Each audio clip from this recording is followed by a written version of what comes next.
Zaman sekarang gini nih, Ustaz.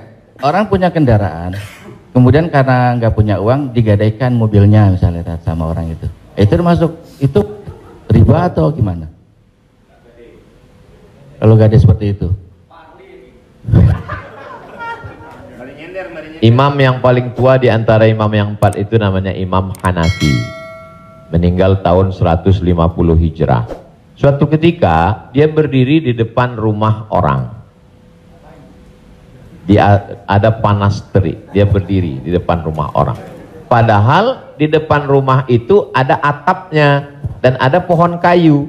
Lalu orang bertanya kepada Imam Hanafi, Imam Hanafi, kenapa kamu tidak mau berlindung di bawah atap yang punya rumah itu? Dan kenapa kamu tidak mau berlindung di bawah pohon kayu?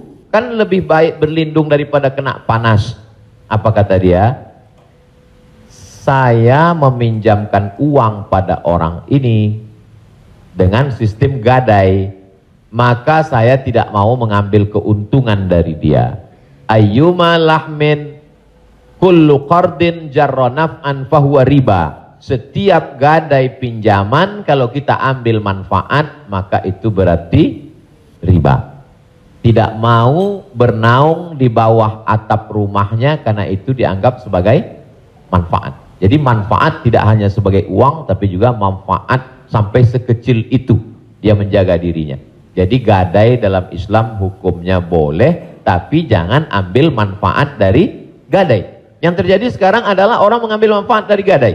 Saya punya uang, lalu kemudian ada orang mau pinjam uang. Saya tidak percaya dengan dia.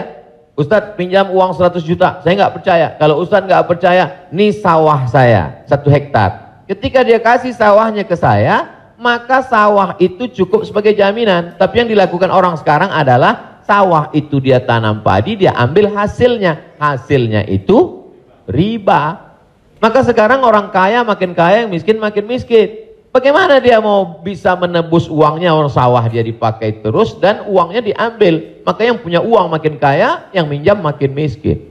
Padahal dalam Islam mestinya cukup suratnya saja dipegang. Kamu kalau mau garap sawah ini garaplah, nanti bayar hutangmu. Itu akhlak dalam Islam. Akhlak itu yang dihilangkan oleh riba. Riba ini sangat kejam. Allahu a'lam.